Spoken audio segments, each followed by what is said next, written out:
When a pair of guards tried to remove a black Marine from his son's graduation, no one anticipated 6 Navy SEALs would rise silently and bring the entire auditorium to a standstill. Solomon Dryden didn't expect to be noticed when he pulled into the back lot of Elmridge High. The school resembled many others in small-town Texas: faded red brick, a few flags waving over the entrance, and kids lingering near the gym doors. The place was already buzzing: parents in collared shirts, younger siblings holding glittery signs, a grandmother steadying herself on a walker. All the usual scenes. He parked his Dodge Charger beside the chain-link fence and stepped out, adjusting the crisp lines of his deep blue Marine dress uniform. His boots gleamed like glass, not out of vanity, but because excellence was instinctive. Halfway to the entrance, he paused and took in his surroundings. His upright stance made him stand out. Though his expression was composed, it carried the depth of a man who had lived many lives. He'd driven 8 hours from Temple just to see his son graduate. Flying was faster, but the Charger had been his wife's favorite. Even 2 years after her death, the road made him feel close to her. Solomon opened the door again and pulled a small, creased photo from the glove box. His wife cradled baby Tyron in it. He tucked it into his inside pocket. "I told you," he murmured, "I'd be here." He approached the entrance with measured steps, each one deliberate. Something filled his chest, not quite pride, not quite sorrow, but a blend of both. Inside, the gym buzzed with energy. Folding chairs covered the floor, bleachers were overflowing, and the air held a mix of popcorn, floor cleaner, and excitement. Solomon handed his printed ticket to a volunteer near the doorway, a short man juggling a clipboard and headset. He peered at it, gave a quick nod, and gestured to the 3rd row on the left. "You're all set. Family seating's right up front." "Thank you," Solomon replied, calm and clear. He walked to his seat, passing clusters of families. Some people glanced his way, then quickly turned aside after noticing his uniform. One woman smiled faintly and whispered to her companion. Solomon didn't respond. He'd been tall, black, and in uniform long enough to read those looks for what they were, and what they weren't. He found his spot and sat. The chair wobbled slightly. He steadied it and said nothing. Ahead, the stage was ready. Silver letters spelled out, "Class of 2024, across the gym wall. A few school board members stood at the podium shuffling their cue cards. Solomon's gaze moved to the line of graduates in the far corner. Tyron was somewhere in the middle, lanky, tall, and carrying his mother's eyes. 18 years. Gone in a blink. He remembered holding that baby in his arms the day he was born. Still in his fatigues, dirt under his nails, having flown straight from Okinawa with only a 4-day pass. And now they were here. Solomon barely moved. He sat motionless, eyes steady, capturing every second. Behind him, the gym filled, chairs dragged, people chatted, someone dropped a coffee cup and cursed under their breath. None of it reached him. His entire focus was on the stage, the row of young faces, and the photo pressing lightly against his chest. Then the music began, pomp and circumstance, and the crowd rose to their feet. Some students looked nervous, others beamed. Solomon stood as well, posture perfect, arms by his sides. The national anthem followed. Hands rose to chests. Solomon stayed still. He didn't need to move, his entire presence was its own salute. He thought of his wife again, of how she would have cried through the whole ceremony, fixing Tyron's tie 3 times before letting him leave the house. His gaze didn't waver. But as the anthem's final note echoed, 2 uniformed men entered the side aisle, headed straight for him. The security guards moved with determination. They weren't cops. Their black polos read Harlan Security Services, tucked into standard-issue cargo pants. Radios clipped to belts, earpieces in place. Neither looked older than 31. He was stocky, broad-shouldered, with a shaved head and a stiff expression. His partner stood taller, thinner, lazily chewing gum like he'd rather be somewhere else. Solomon spotted them immediately, but remained still. His military discipline had long taught him that silence and composure could speak louder than words or movement, He kept facing forward, hands resting loosely on his thighs. The shorter of the two leaned down just enough to speak discreetly. "Sir, I'm going to need you to come with us," he murmured. Solomon slowly turned his head. "Is there an issue?" The lanky one stepped in. "Yeah, this section's reserved for families of graduates." Solomon gave a single blink, then calmly reached into his coat and pulled out the same printed ticket he'd already shown at the door. "This is my assigned seat. Third row left side. Confirmed as family seating." The short guard didn't even glance at the ticket. "We were told this area's full." Solomon didn't budge. "It was already full when I sat down." "Care to tell me who gave that directive?" The taller man shifted his weight, caught off guard by the poise and clarity in Solomon's tone. "Look, it's not a big thing. There's open seating in the back. Let's not turn this into something it doesn't need to be." Solomon's eyes narrowed, not with hostility, but measured thought. "I drove 8 hours to watch my son walk that stage. I'll be sitting here." People nearby were starting to notice. A woman nudged her husband and gestured subtly toward them. Someone in the bleachers angled their phone, perhaps recording. The short guard straightened up and scanned the crowd. "Sir, I'm asking one more time." "You can ask all you want," Solomon replied, his voice quieter now but firm. "I'm staying put." The tall one made a small sound of annoyance. "Maybe you'd be more comfortable in the back. That's all we're suggesting." And there it was. Solomon turned his gaze on him completely now. That line wasn't about procedure or protocol. It spoke to something deeper, older. A quiet implication he'd encountered throughout his life, in offices, waiting rooms, front porches, even military mess halls.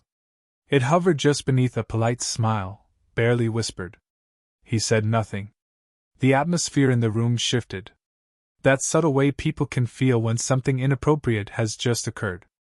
The short guard sensed it too and adjusted the radio on his belt, speaking into it without looking away.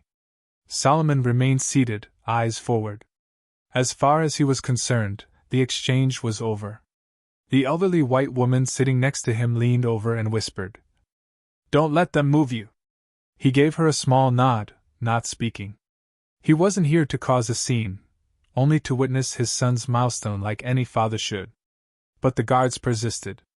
"If you've got an issue, take it up with the office," the tall one said again, this time in a lowered voice. "We're just doing what we were told." Solomon turned to him once more. "You got a name, son?" The guard blinked. "It's Officer Malley." "Not an officer," Solomon corrected. "You're private security." At that, the short one stepped in. "All right, that's enough. If you don't stand." He didn't finish. Because at that moment, the gym door at the far end opened with a click, and 6 men entered. No uniforms, no badges, just upright postures, squared shoulders, and faces that carried the quiet weight of experience. They didn't enter in a line but drifted in separately, each taking a different seat, as if unrelated. But anyone watching carefully could tell, they moved the same, watched the room the same, and sat the same, steady and vigilant. Solomon didn't turn. He didn't need to. He knew who they were. The guards didn't. At least not yet. Still staring straight ahead, Solomon kept his composure. His expression didn't change, but inside, something clicked into place. A mental gear he reserved for situations requiring calm under pressure. Not rage, just readiness. Control. Survival. The guards lingered. Their stance wasn't about duty anymore. It had shifted into something else, a need to show who held authority. But what they didn't grasp was that Solomon had lived in places where authority wasn't symbolic, it was survival, in real time. This wasn't that. A name was announced on stage, and the audience applauded politely. But attention had drifted. People nearby were watching the tension unfolding near the front, some subtly, some openly. Malley adjusted his stance again. He leaned in, voice hushed now. "I'm trying to help you, man. This doesn't have to get ugly." Solomon's eyes flicked over to him. You're not in a position to offer that kind of favor. A brief silence followed. Mally stepped back slightly, clearly weighing his options. But the other one, Garvin, as his badge read, wasn't as measured. He didn't like being questioned. His fingers hovered once more near the radio behind them. A man slowly rose to his feet. No one noticed right away. He stayed quiet, simply folding his arms and locking eyes on the scene.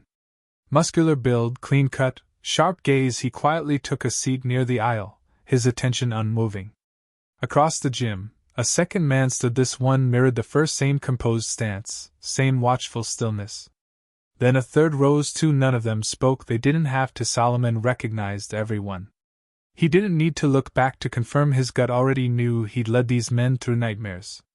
Mud, bullets, and silence thicker than most people could comprehend. Garvin leaned closer again. But this time his tone was different. Listen, man, you're blowing this up into more than it needs to be. Solomon turned his head slowly, deliberately, and you're still not hearing me. Garvin's hand twitched, reaching again for his radio. But before he could speak, a calm voice cut the tension from 10 feet away. Is there a reason this gentleman is being bothered? It wasn't loud. It didn't need to be. It landed like a pin drop in a quiet room. All eyes turned to the man standing in the center aisle. Tall, salt and pepper beard, black coat draped over a gray shirt. His name was Creed Marston. Years ago, Solomon had carried him out of hell, dragging him across a battlefield in Kandahar through sand and shrapnel. Garvin glanced up, taken off guard. Who are you? He asked. Creed didn't answer. Instead, he stepped forward again. I asked you a question. Mally lifted a hand. Sir, it's under control. No, Creed replied curtly. You're losing it. From the bleachers, another man stood, then another. 4 of them now. Solomon still hadn't moved, still silent. But now nearly everyone on the gym's left side was watching intently. A boy pointed. A teacher waved toward the stage, trying to steer attention back. But the diplomas were no longer the focus. Creed moved one step closer. You're humiliating yourselves and about one breath away from making it worse. Garvin looked to Mally, who now seemed visibly shaken. This wasn't the resistance they expected, and definitely not the type. I don't care what orders you were given, Creed said flatly. You don't touch that man. You don't ask him to move. You don't ask again. The silence that followed wasn't laced with fear, but something weightier. Respect. It spread through the crowd as people started to grasp what they were witnessing. Solomon finally lifted his head, gave Creed a small nod. Not thanks, not permission, just acknowledgement. Creed's face softened for a second. Then he returned to his seat, arms folded, but the air still hummed with tension. The audience waited, watching to see what the security guards would do next. The gym faded, the stage, the banners, the faces all dissolved from Solomon's view. His eyes stayed open, but his thoughts were pulled backward 15 years into the past. Afghanistan, Kandahar province, late afternoon. The sun didn't drift down there, it slammed into the horizon, turning the sky red and the ground hard like iron. Solomon was a gunnery sergeant then, just finishing a unit briefing when chaos hit. An IED detonated beneath the lead Humvee, flipping it like scrap metal. Sand and steel rained down before anyone had time to scream. Then came the bullets, not random, coordinated. Solomon didn't hesitate, dropped behind a broken door frame, assessing the damage. Smoke blurred the edge of the ravine, but he could see them. 6 men down, stuck near a burning vehicle, one already crawling, dragging someone else by the vest. That was Creed. Only a few months into deployment, and already shot through the leg. Solomon dashed into open fire, no second thoughts, no qualms. Just instinct. He dropped behind debris. Creed looked up. Blood streaking his face, breathing heavy. You're bleeding, Solomon said. Took you long enough, Creed gasped. Solomon grabbed the gear of the other Marine beside them, Enrique Soto, and started pulling. Creed pushed himself forward, wincing. Where's Diva? Solomon shouted. Creed pointed weakly.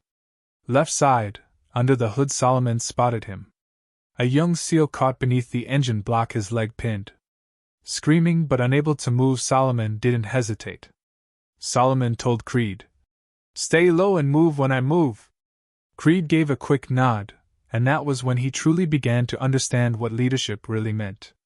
Solomon bolted across the open space again, his foot crunching on something, stone, maybe bone, but he didn't hesitate. He skidded beside Divas, crouched down, and grabbed the twisted hood with both hands. It wouldn't budge. "Gunny, don't!" Divas yelled. "I'm good. I'm good." "You're not staying here," Solomon said, planting one foot deep into the dirt and heaving upward. His shoulders burned, ribs screamed, but the hood finally groaned upward, just enough for Divas to yank his leg out. They toppled back together, crawling toward the ridge as bullets whizzed past overhead. Creed limped back with Soto in tow, leaning hard on his uninjured leg. Two more followed, Lim and Horton, faces smeared with soot, weapons raised. When the shooting finally stopped, there were no cheers or cries of victory. Only silence. Heavy breathing. All six had survived. Solomon was the last to leave the field, staying behind to cover them until the dust cleared and the medevac arrived. He didn't speak much afterward, but Creed never forgot. None of them did. From that moment on, no matter what, if Solomon ever called, they'd show up, anywhere, anytime, without hesitation. Back in the school gym, Creed sat still, eyes locked on the guards still hovering by Solomon. He wasn't thinking about combat. He was thinking about loyalty. The man who pulled him out of a battlefield was now being hassled for simply wanting to watch his child graduate. Creed clenched his fists. Another SEAL, Javier Meeks, entered and took a seat 4 rows back. Then Zachary Wells slipped into the side bleachers. Neither said a word. They didn't have to. Solomon's gaze flicked briefly toward the back. His eyes found Meeks, and that was enough. The guards had no idea what those glances meant, but they'd learn soon. The ceremony continued on, at least outwardly. Names still echoed from the stage. Families applauded, some louder than necessary, as if trying to drown out the mounting tension. But the focus had shifted. Where once everyone stared at the stage, more and more eyes were tracking toward the 3rd row, left side, where Solomon sat immovable, and 2 guards stood unsure of their next move. Garvin glanced forward toward a school official trying to catch his eye. She seemed worried, mouthing silent words and making small gestures toward him and his partner.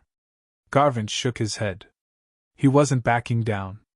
He'd started this, and pride wouldn't let him stop. Malley shifted again, chewing his gum faster, clearly rattled but not stepping away. "Sir," Garvin said, louder this time.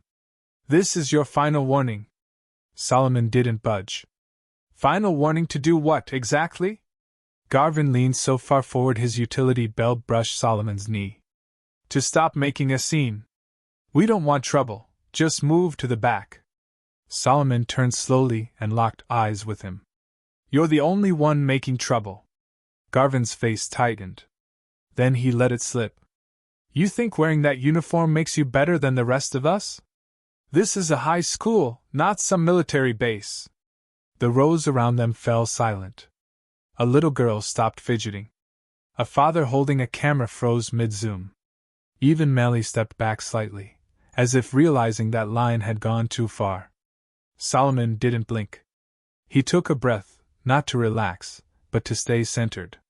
"You need to leave," he said. But Garvin didn't. His hand dropped to his belt, not reaching for a weapon, but close enough to feel like a threat. That's when Creed stood. No yelling. No puffed chest. Just a deliberate, calm rise into the aisle, like the matter now involved him. The gym wasn't silent, but nearly. Creed's voice rang clear. "If you lay a hand on him, you'll answer to me." Garvin turned, scowling. "And who the hell are you?" Creed stepped closer. "The man telling you this ends now." Up front, a school board member noticed the tension and murmured something to the principal. An assistant principal stood and hurried toward the rear, pressing a button on her walkie. It was finally dawning on the school staff that this wasn't going away quietly. More SEALs stood across the gym, not in any planned formation, not by command, but by shared instinct. By now, all 6 were on their feet. Garvin looked around, realizing this wasn't just some upset father. Something was different. These men didn't shuffle. They didn't fidget. They didn't blink. Their presence settled over the room like the heaviness before a downpour. Creed moved a little closer. "You've got 2 options," he said. Back off now, or let this turn into something you won't be able to handle. Mally finally broke the silence, his voice unsteady. Let's just walk away, man. But Garvin held his ground. Solomon spoke again, not addressing Garvin this time, but looking at Creed. Don't bother. He made his call already. Creed didn't grin. Instead, his voice dropped once more. Don't confuse quiet with weakness. At last, Garvin backed down, not much, but enough. His hand left his belt, his face hot with frustration. He was outnumbered and outmatched. The principal stepped quietly into the aisle and murmured something to both guards. Whatever it was, she said it softly but firmly, and they turned and walked toward the back exit. Neither made eye contact with anyone on their way out. Solomon let out a slow, even breath. Creed returned to his chair without speaking. The 6 SEALs stayed standing, their presence still thick in the air. From the students' lineup, Tyron Drayton had seen everything. His fists were clenched at his sides. Standing halfway down the row, Tyron waited between a girl with colorful braids and a boy struggling to keep his gown up. They tried focusing on the ceremony, chuckling nervously and fiddling with their name cards like nothing was wrong. But Tyron knew it was. He noticed the guards approach his dad the second the anthem ended. At first, he hoped they were just helping someone find a seat. But his gut told him otherwise. He saw the way his father sat, rigid, composed, locked in place. That expression wasn't new. Tyron remembered it from when he was 12 and came home in tears after hearing something cruel at school. His dad hadn't raised his voice then, either. Just sat still, steady as steel. Tyron did his best to keep eyes on the situation from where he stood. He couldn't make out the words, but the way people moved told him everything. The guards leaned in too close. His father stayed calm and grounded. Then a man stood up, tall, in a dark coat. Tyron didn't know him, but instantly felt the connection. That wasn't a stranger. That man knew his dad. He placed himself in the path of the guard, no noise, no drama. And then another rose. And then another. It wasn't loud, but the room changed. Something shifted. People were watching now. Tyron's chest thudded. Not from fear, but something more complicated, a swirl of pride and fire. He'd grown up hearing fragments of his dad's time in the military. Not the worst bits, those were left untold, but moments here and there. A friend who sent a Christmas card every December. A faded scar from some place buried in sand. A taped-up box in the garage labeled Kandahar, that no one opened. He'd never known the names. Hadn't seen their faces. Until now. And here they were, standing tall like they'd been waiting for this day. Like they'd never stopped having Solomon Drayton's back. Tyron blinked hard, pushing back tears. This wasn't the time. The line crept forward. Names echoed. The clapping resumed, like someone had pressed play after a pause. But the mood had changed. It wasn't about decorations or photo ops anymore. It was about dignity. An assistant principal tapped Tyron's shoulder and said something, but he barely registered it. He nodded. The student beside him leaned over, whispering, "That your dad?" Tyron didn't reply. He didn't need to. The entire gym had witnessed it, and now everyone there understood who Solomon Drayton was. Back in the crowd, Creed remained standing. He wasn't seeking praise or attention. His eyes were on Solomon. Still seated in that same molded plastic chair. Hands relaxed on his knees. Eyes forward like nothing had happened. But something had. The other SEALs stayed upright as well, not in defiance, but as a presence. Their silence spoke louder than any speech could. A few parents began applauding more enthusiastically with each name read. Like they were trying to push away what had just happened with something better.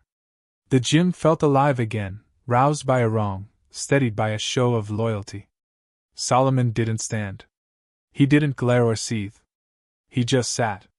A father, watching his son cross one more threshold into manhood. Yet the moment that would cut through everything still lay ahead, and when Tyron's name was finally announced, the room wouldn't be able to pretend any longer.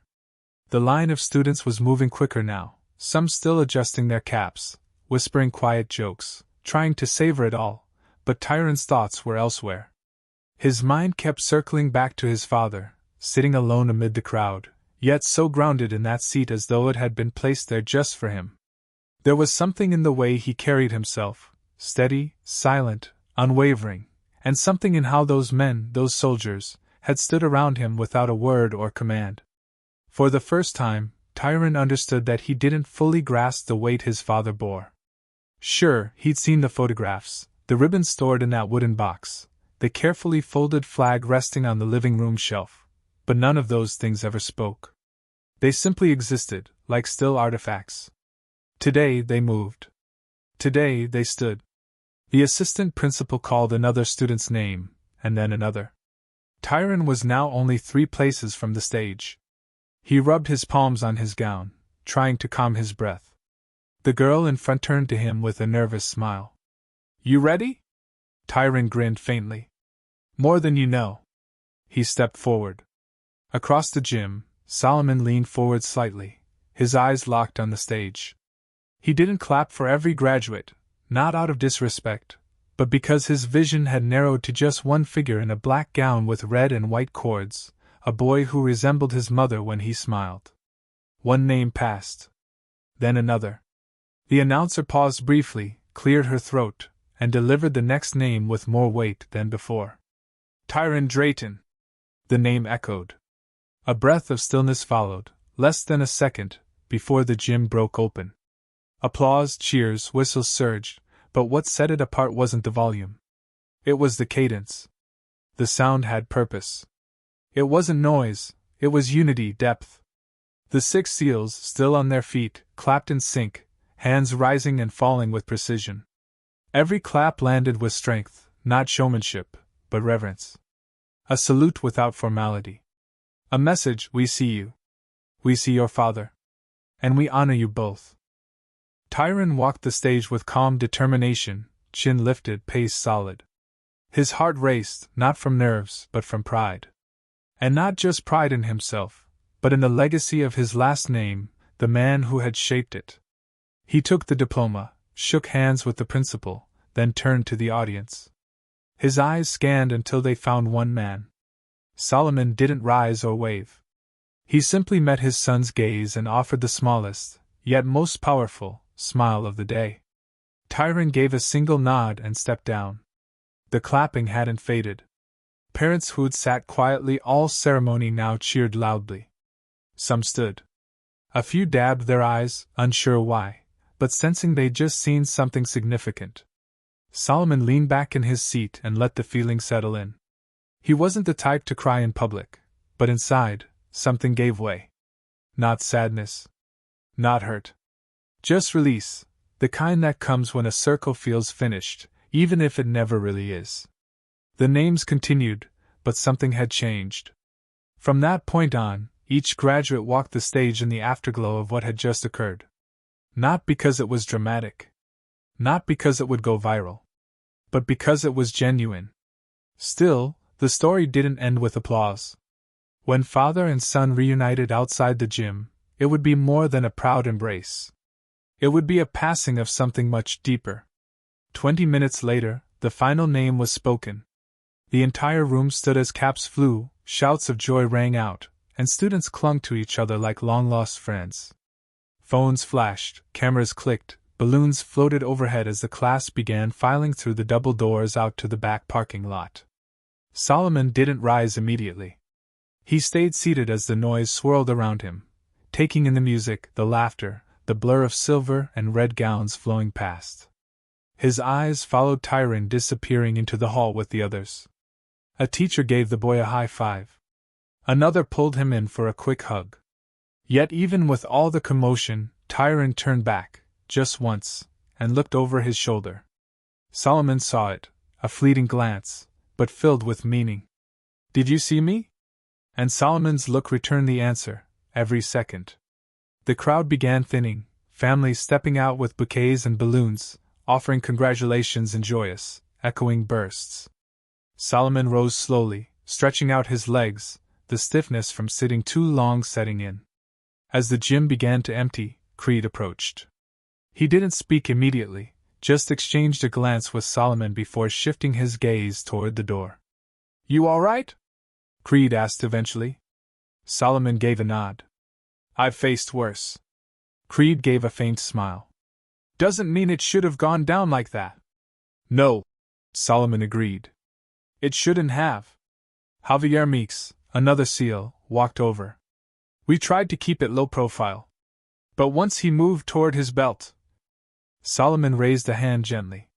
"You all did what was needed. That was more than enough."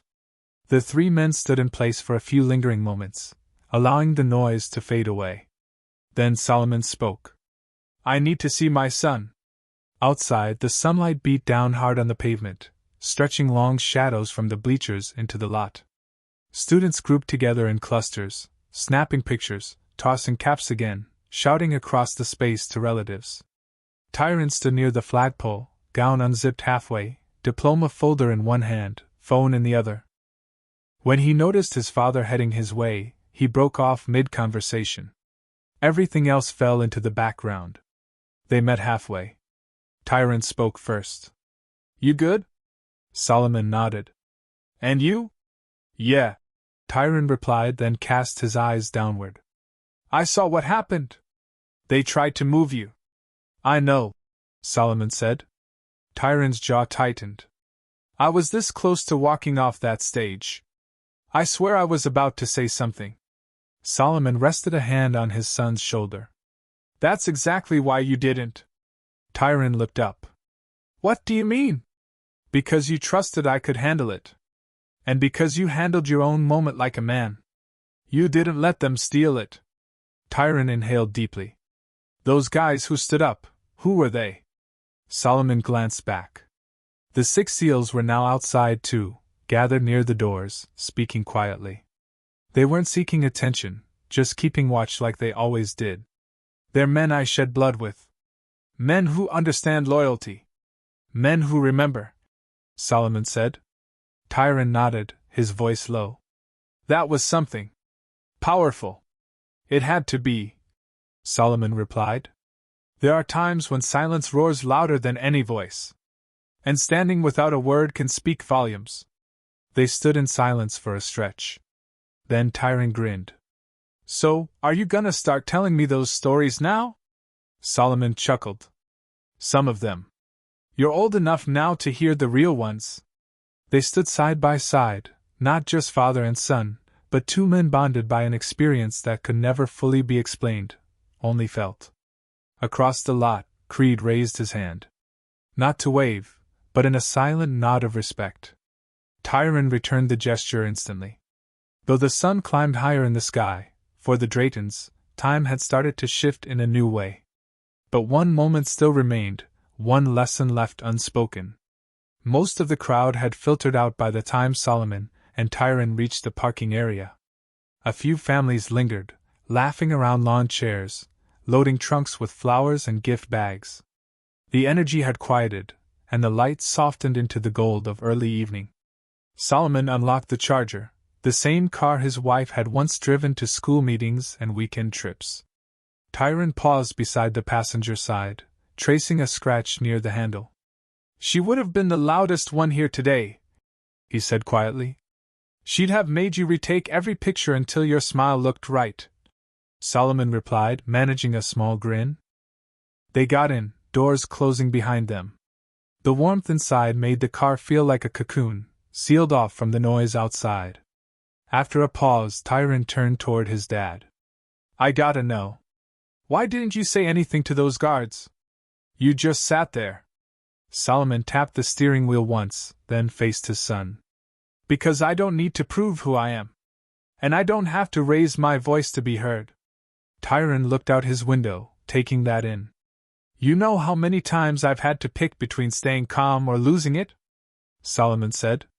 "That moment today, what they tried. That's not new. But how we respond, that's what shows who we are. But they disrespected you. In front of everyone." Tyron pushed. "They did," Solomon agreed. "And everyone saw. But they also witnessed something else. They saw 6 men who had no reason to be here, stand up. Not because I asked, but because they understood the meaning of that moment. Tyron let those words sit with him. Son, Solomon said, life's gonna give you 100 chances to get angry. And sometimes you'll be right to feel that way. But more often, silence makes the deeper cut. Dignity lasts longer. That's what people carry with them. He reached into his jacket, pulled out a folded photo, the one of Tyron as a baby. His late wife held him in her arms in the photo. I carried this through Kandahar, Solomon said. I held on to it after losing your mother. And I brought it with me today, not because it makes me stronger, but because it reminds me what's worth standing up for. Tyron's voice softened. You always knew who had your back. Solomon gave a quiet smile. I didn't have to know. I just believed. Real men don't disappear when things get hard. They show up. And they stand firm. A brief silence passed before Tyron spoke again. I want to be like that. Like you? You already are, Solomon replied. You walked across that stage proud. You didn't let anger rob you of that moment. You stayed steady while the world tried to throw you off course. Outside, the last of the SEALs were heading to their vehicles.